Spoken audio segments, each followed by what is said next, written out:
Bem-vindos ao canal do Trouxa, seja muito bem-vindo.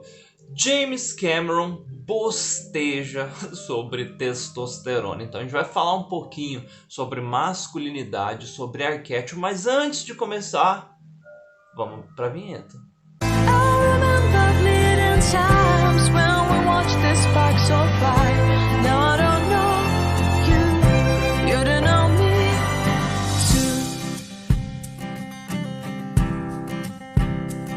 Bom, para ficar bem claro, gente, né, a gente precisa antes contextualizar.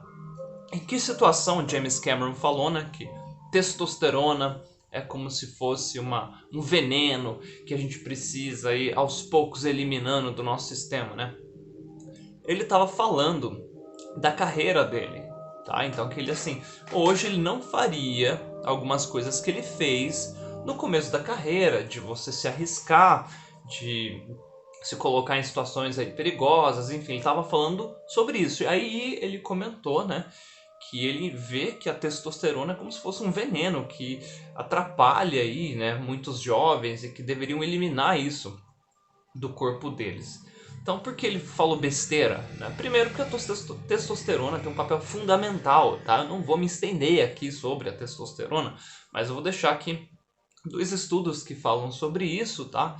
E assim, se você tiver com uma quantidade baixa de testosterona, você pode ter sérios problemas de depressão, de motivação, né? Entre outros aí, problemas de saúde. Então ela tem um papel fundamental, principalmente no macho, tá? A fêmea, né, também tem uma quantidade de testosterona, mas ela é um hormônio predominantemente masculino, tá? Então, por conta disso, né, existe uma certa associação da testosterona com masculinidade. E é aqui que a gente vai abordar. Eu sei que ele está abordando a testosterona de maneira metafórica. Não é que literalmente ele não sabe, espero que não, né? Que a testosterona é um hormônio e não um veneno. Desculpa, veneno ela pode ser no informal, né? Mas eu digo, uma toxina. Mas existe um princípio aí que o James Cameron partiu, né? O que é um princípio? É o ponto de partida da sua análise, é uma visão de mundo. É a lente que você usa para enxergar a realidade. Então o princípio dele é que é o seguinte, que existe uma dose correta de masculinidade e exige uma dose exagerada de masculinidade que pode ser tóxica. Então o famoso conceito de masculinidade tóxica. Onde que é o erro aqui? E ele como diretor, né, provavelmente deu um tiro no pé nisso. Eu já vou falar um pouquinho da indústria cinematográfica, tá? Mas é o seguinte, gente. Os papéis de gênero, o papel de macho e fêmea, o comportamento, atitudes que normalmente são predominantemente masculinas ou femininas, eles não passam a existir por conta de uma pressão cultural externa alheia a mecanismos evolutivos biológicos essenciais que fazem parte da nossa essência. É o oposto. A gente tem definições muito claras na biologia do que é o macho e do que é fêmea, que está relacionado aos gametas, tá? Então, o macho é o que tem a célula sexual menor, espermatozoide, a fêmea tem a célula sexual maior, o óvulo, né? Com exceção das hienas, que é muito esquisito em termos de você observar a quantidade de hormônio, por exemplo, a fêmea ela tem muito mais características predominantemente masculinas nas outras espécies, né, do que o macho. É muito louco hiena. Um dia você estuda aí sobre a hiena, mas não vou entrar nisso também. Vamos voltar aqui para o ponto. Então, assim, existe diferenças bem claras de macho e fêmea. E o nosso ancestral comum aí, pensa aí no Neandertal, no Homo sapiens, no Australopithecus, vai lá para trás, no período paleolítico. Ele teve desafios adaptativos aí, né, que ao longo do tempo foi exercendo uma pressão, ou seja, os mais adaptados foram prosperando, foram fazendo cópias dos próprios genes e com isso algumas características foram sendo herdadas. O papel do homem é isso, o papel da mulher é aquilo. Por quê? Porque era mais adaptável, mais vantajoso em termos de sobrevivência e reprodução, que é o impulso dos organismos vivos. Então não é que é o papel do homem ser o guerreiro e é o papel da mulher ser a cuidadora do lar ali, a educadora dos filhos a princípio, né? O homem também educa os filhos, né, nesse sentido. Mas é que foi sendo mais comum determinado comportamento porque era vantajoso. A gente chama isso de fitness evolutivo. Quando eu falo de fitness, é assim, do quão adaptável você é àquela pressão do meio, entende? Então, assim, quando a gente associa masculinidade com algo ruim, principalmente pessoal mais progressista, mais de esquerda, feminista radical também faz isso. Ah, masculinidade tóxica, né? O homem tem a masculinidade frágil. Isso é um erro, porque é o seguinte: quando eles classificam um comportamento agressivo ou antiético aí, como masculinidade tóxica, eles estão misturando duas coisas. A masculinidade, né, ela não é nem boa, nem ruim, nem certa, nem errada. Ela é simplesmente um comportamento que é mais vantajoso em termos evolutivos, como se fosse você correr de um predador, como se fosse o seu corpo produzir aí neurotransmissores e hormônios que vão te dar aquela sensação de luta ou fuga quando você sente que você está ali num ambiente nocivo ou quando você está sendo ameaçado. Então, o erro está no seguinte, ó, um cara que bate às vezes no inocente ou é muito agressivo, não é que ele está com excesso de masculinidade, não, ele está exercendo um comportamento predatório. Resumidamente, existem três tipos de interação entre organismos vivos: relações predatórias, quando um organismo vivo consome o outro como recurso; relações parasitárias, quando esse consumo é feito de maneira lenta, às vezes o organismo vivo consumindo nem percebe que está acontecendo isso; e relações mutualistas, onde há uma relação de troca. Então não existe masculinidade tóxica, assim como não existe feminilidade tóxica.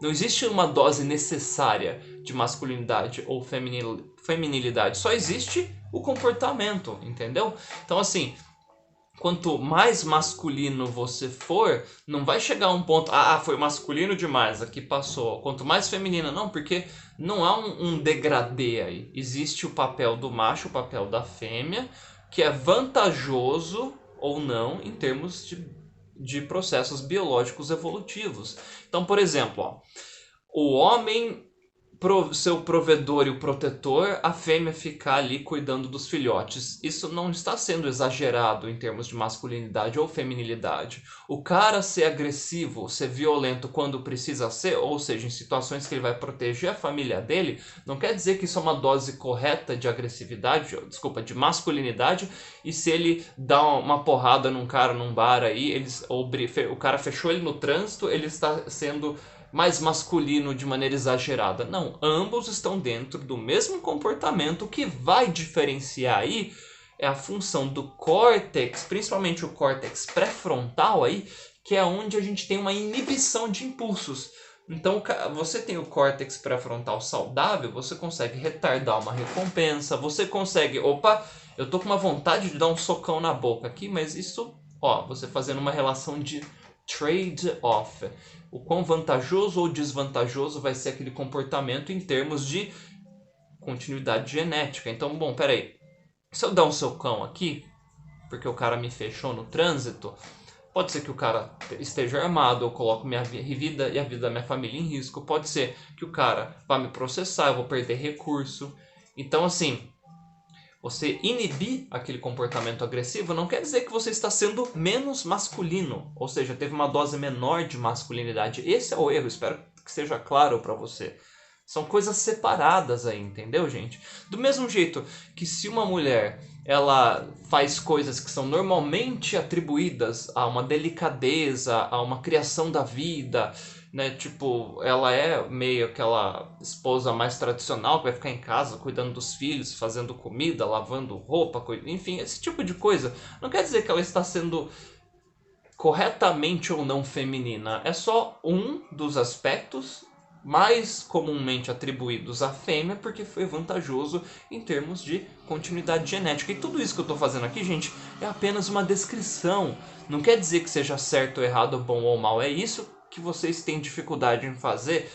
analisar uma coisa de maneira descritiva e objetiva. Eu não estou falando que todos os homens devem ser assim, todas as mulheres devem ser assim. Eu estou falando que, em termos biológicos evolutivos, existem comportamentos comumente masculinos e comumente femininos que foram sendo perpetuados porque foi vantajoso. Esse é o motivo de existir a coisa. Agora vamos para a parte do James Cameron e de filmes. O humano, ele tem um córtex mais desenvolvido. O seu córtex é a parte do seu cérebro que cria linguagem, e com isso você vai ter aí conceitos, você vai ter filosofia, você vai ter cálculo, você vai ter a possibilidade de registrar os seus pensamentos, ou seja, escrita, você vai ter a possibilidade de contar histórias, e aí que tá o pulo do gato. Música, filmes, poesia aí, né, entre outros tipos de manifestação aí cinematográfica, musical, artística, elas funcionam como uma manifestação psicológica que servem como reforço de um comportamento ou inibição de outro. Então, você tem que entender uma coisa que a gente chama de arquétipo. O que é um arquétipo? É um conceito pré-estabelecido. A mãe, o pai, o guerreiro, o líder, o sábio. Então, se você pegar, por exemplo, o Senhor dos Anéis, você tem ali o arquétipo do guerreiro, você tem o arquétipo, por exemplo, do sábio, que é o Gandalf. Entendeu? Você tem outros que representam o arquétipo, às vezes, da inocência, os hobbits, por exemplo, o arquétipo do maligno, do malvado, o Sauron, enfim, entre outras coisas, né? Você tem, por exemplo, representações do caos, né? Ou da escuridão, né? O Tolkien, ele usava muito bem aí os arquétipos, né? Não sei se dá pra ver aí, ó, tá cheio de coisa do Tolkien ali. Então, assim, o erro desses diretores é que eles querem desconstruir os papéis de gênero. Só que eles acabam dando um tiro no pé, por quê? Porque não é agradável de assistir aquilo, em termos, assim, de massa. Vai ter gente que vai se identificar com aquele personagem desconstruído? Vai, mas pensando em marketing, em indústria, né? Não é vantajoso, porque você vai ter menos pessoas consumindo o seu produto ali. E com isso você vai fazer um filme que vai flopar. Né? O Avatar 2 ele vai precisar de 2 bilhões para bater o nível ali, né? Para começar a ter lucro. Então, assim, vai ter que ser um sucesso absoluto. Esse tipo de declaração, vocês estão vendo, gente, essas obras que estão focando em lacração, tá tomando tiro no pé. Por quê? Porque não motiva as pessoas a assistirem, entendeu? Então, assim, porque você tem grandes sucessos ali, às vezes nos anos 80, 90, que eram filmes que eles falam que exacerbavam na masculinidade tóxica. Não, eles são um arquétipo, ou seja, eu já dei o exemplo do John Wick, do Rambo, do Conan. São figuras masculinas que os homens se identificam facilmente. Então você vai atrair muitos homens. Você quer um exemplo disso contemporâneo? O filme Maverick. Por que bombou tanto? Porque o filme trabalha muito bem esses arquétipos de masculinidade, entendeu? Trouxe uma nostalgia pra galera lá dos anos 80. Isso não significa, gente, que você não possa fazer personagens femininas que tenham algum comportamento que é comumente atribuído a homens, né? Como, por exemplo, liderança, força, esse tipo de coisa. Só que eles fazem o personagem que é... O termo pejorativo seria Mary Sue, se eu não me engano, que é aquela mulher que faz tudo que o homem faz e eles dão uma forçação de barra. Por exemplo, pega uma guerreira que pesa 50 quilos, dão um escudo que pesa 8 quilos para ela, mais uma espada ali de 5 quilos, e essa mulher sai no braço com um cara de 2 metros e ainda ganha. Entendeu? Isso é uma forçação de barra que a pessoa vai assistir e vai tipo... Nhê. Ah, mas Mike, você está assistindo um filme tipo Velozes e Furiosos, que o carro voa, o Tom Cruise no Missão Impossível pula de um avião, mas isso seria um exagero de características que são possíveis de homens executarem. Então, quando eu falo em arquétipo, gente, eu estou falando assim, de você pegar um conceito e colocar o máximo. Que é o arquétipo aí do herói? O Superman. Ele seria, entre aspas, aí, né, o espécime perfeito, que ele é forte, ele é inteligente, ele é rápido, ele cuida dos mais fracos, ele é justo, né? Você tem o Coringa, que já é o arquétipo do caos, né? É o oposto aí da ordem, entendeu? da harmonia, ele quer ver o mundo pegar fogo. Então você percebe como isso é trabalhado? Eu tenho um exagero que é pra quem tá assistindo se identificar e falar, pô, eu sei que eu nunca vou chegar, nunca vou ser o Superman, mas eu vou mirar ali. Então os filmes e as histórias, desde o Romero lá da Grécia, eles têm esse motivo. Ser um mecanismo de incentivo. Ó, esse é o comportamento que deve ser incentivado e esse é o comportamento que deve ser reprimido. Então isso não tem nada a ver, gente, com deve ser assim, o homem deve se comportar dessa maneira, mas ele vai se identificar. Que é outro exemplo, o filme dos caça-fantasmas lá, colocaram um monte de mulher. Flopou, velho, é lógico que ia flopar, porque não é atrativo. Uma exceçãozinha aí que teve um pouco de discussão foi o filme do Predador, tá? Que assim, aí que tá, se você quer fazer uma personagem que vai ser a guerreira, por exemplo, os atributos que você vai exagerar são diferentes. Não é a força física, é a agilidade, é a astúcia. Então, você quer um exemplo disso? Ó, tem várias personagens femininas excelentes. Pega Kill Bill, por exemplo, né? Com a Uma Thurman lá. Ela é ágil ali com a espada, ela é muito... Mas ela não é tipo, não vai levantar um carro, por exemplo, entendeu? Pega, por exemplo, o filme do Alien lá, a Ripley, entendeu? Também ela usa tecnologia ali e é uma protagonista mulher, entendeu? Você tem a própria Xena ali do seriado, né? Você tem a Lara Croft lá dos jogos, entendeu? Então, assim, no universo de super-heróis, você pode perceber que há uma identificação muito grande da mulher com a sabedoria, com a magia, entendeu? Por isso que filmes que normalmente eles vão invocar o sagrado feminino, na verdade eles têm uma coisa relacionada à bruxaria, ao misticismo. A personagem mais forte da Marvel no cinema, no momento, até certo ponto, né, dos Vingadores, é justamente a Feiticeira Escarlate. Nos quadrinhos, por exemplo, tem uma saga lá que ela extermina todos os mutantes falando No More Mutants e pá, extingue todos os mutantes. Então, há uma maneira de você fazer personagens femininas cativantes, fortes, que os homens vão se relacionar e vão sentir ali engajados com aquilo sem você transformar ela num homem que, ou seja, num guerreiro ou num homem ali, né? Só que é uma mulher. Quando eu digo num homem, seria em todo o arquétipo masculino, só que no filme é chamado de mulher. Então isso não é atrativo para os homens, que acabam sendo às vezes os maiores consumidores de filme de ação. Não quer dizer que não há mulheres que gostem, mas o grande mercado ainda é masculino, pode estar diminuindo, entendeu? Que é um exemplo de uma personagem feminina poderosa, líder, forte. E não é forçação de barra, você assiste o filme e fala, porra, eu seguiria essa mulher pra treta. A personagem do filme No Limite do Amanhã, por exemplo. Eu esqueci o nome dela, que é o Angel of Verdun, o Anjo de Verdun ali. É um filme com o Tom Cruise que ele é muito bom. E assim, ela é uma personagem extremamente forte em termos de agilidade física, de força física também. Mas não é uma forçação de barra, porque ela usa tecnologia ali, ela é muito ágil com a espada, ela ensina inclusive o Tom Cruise no filme. É essa sacada que essa galera mais progressista às vezes não tem, entendeu?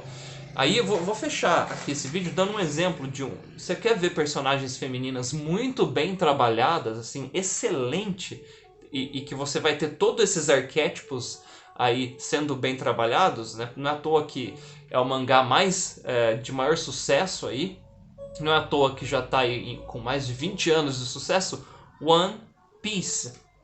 Se você assistir One Piece, você vai ver exatamente todos esses conceitos sendo trabalhados assim, de maneira exímia, de maneira excelente. Você tem o Oda, cara... Eu até me emociono na hora de falar, cara. Ele tem uma habilidade que, assim, ele consegue construir uma história, um personagem cativante com uma página e meia ali, alguns quadros, e você, tipo, fica completamente preso e você se apega àquele personagem, porque ele sabe muito bem fazer isso, entendeu? Então, assim, é muito possível que o Avatar vá flopar se a propaganda for nesse sentido aí, entendeu? E... quem sabe se adaptar ao mercado, você vai ver muitos sucessos de vários filmes aí que vão justamente exalar essa suposta masculinidade tóxica que não existe, entendeu? Não confunda um comportamento abusivo, predatório, parasitário com masculinidade ou feminilidade, porque aí você está entrando né, num conceito de mundo dicotômico aí, né, maniqueísta, do X versus Y, que quem está no poder usa para te manipular. Uma das técnicas de manipulação de massa é você separar toda a população que você quer controlar em vários grupos, aí eles vão se identificar com aquele grupo, e quem está de fora, né, o nosso cérebro faz muito bem isso, quem está de fora é o grupo do mal, quem está de dentro é o grupo do bem. E aí você tem, né, essa coisa de misturar arte, política, né, arte, cinema aí, com pautas políticas identitárias, que é justamente para você reforçar uma ideia, reforçar um conceito que só é vantajoso para quem está no poder te dominando, entendeu? Então, passe a abrir os olhos aí para as obras que você assiste, gente, e tentem não ver isso de maneira corrompida por um juízo de valor, grupo do bem contra grupo do mal. Tá bom? Espero que você reflita aí com esse vídeo, tá? Deixem exemplos aqui, tá, de filmes que você vê muito bem definido aí, ó. Eu vou dar um exemplo aí para vocês assistirem, principalmente o último filme, mas o último filme do Rambo, ele é muito bom nisso. Você vai ver, inclusive, lidando com o lado mais feminino dele, acredite se quiser, tá? Já tem um vídeo sobre isso, que é o lado feminino do homem, você pode assistir. Eu dei o exemplo do John Wick também. Isso aqui é um outro filme muito bom para você ver aí. Um homem que está em contato com o seu lado feminino, mas ele não perde a masculinidade. Veja o filme Capitão Fantástico, com o Viggo Mortensen, o ator que fez o Aragorn. Ele ensina os filhos dele a caçar, a sobreviver no meio do mato, ao mesmo tempo ele cozinha, cuida dos filhos, incentiva eles ali a estudarem, né? Ele tem uma visão mais anarquista ali no filme, é interessante. Então, ó, Capitão Fantástico é um ótimo filme para você ver esse tipo de arquétipo ser trabalhado ali, do pai cuidador, tá? Não vou dar spoiler, mas veja o filme. O filme que eu falei, No Limite do Amanhã, com Tom Cruise, é um filme que você vai ver isso. One Piece, cara, ó. Ai, mas tem muito episódio. Pule os fillers, você ainda vai ter um monte de episódio muito bom, tá? Fique feliz por ter muito episódio, porque é uma obra muito boa, entende? E você vai conseguir ver aí esse mecanismo de incentivo e inibição. O último filme do Rambo também é muito bom. Se você é daqueles que gosta de maratonar, assista aí os filmes do Rambo, tá? E você vai ver que, na verdade, ele faz justamente isso. Ele incentiva, né, algumas características ali que foram vantajosas, entendeu? Do homem caçar, do cara ser forte, do cara saber se defender, entendeu? Você que não gosta do que eu tô falando, eu tenho um desafio para você. Se você for homem, tá? Experimenta aí ser um homem frágil, sem testosterona, né? Mas não faça isso por muito tempo, que pode te prejudicar, entendeu? E prejudicar a sua saúde. Você que é mulher, experimenta se identificar aí e se relacionar com um homem extremamente frágil, entendeu? Que tem pouca testosterona aí, entendeu? No sentido literal da coisa. Você vai ver um cara deprimido, um cara assim, desmotivado. Não vai ser um cara que vai cuidar de você, te proteger. Eu sou independente, não preciso que ninguém cuide de mim. Ótimo! Mas existem gatilhos aí que você tem, porque foi vantajoso para a nossa espécie aí, do homem cuidar e proteger a fêmea e a família dele, entendeu? Não quer dizer que você precise necessariamente, né, se relacionar com um cara que vai prover e proteger você. Mas se você fizer, você vai se sentir bem, porque você estará sendo cuidada. Do mesmo jeito que o homem vai querer uma companheira, que se ele não está num dia bom, ela dá um suporte emocional para ele, entendeu? Não confundam isso, tá? Com que você se relacionar com um parceiro que é quase um filho ou uma filha. Não é isso que eu estou falando. Mas a gente é compatível, entendeu? Os polos masculinos e femininos, eles se completam, gente. Quem quer que você demonize isso é quem está no poder, que quer que você seja um NPC, uma marionete sendo regido por tribalismo, identidade de grupo e assim, caindo em técnica de manipulação de massa, tá bom? Beijo do trouxa, muito obrigado por ficar comigo até aqui.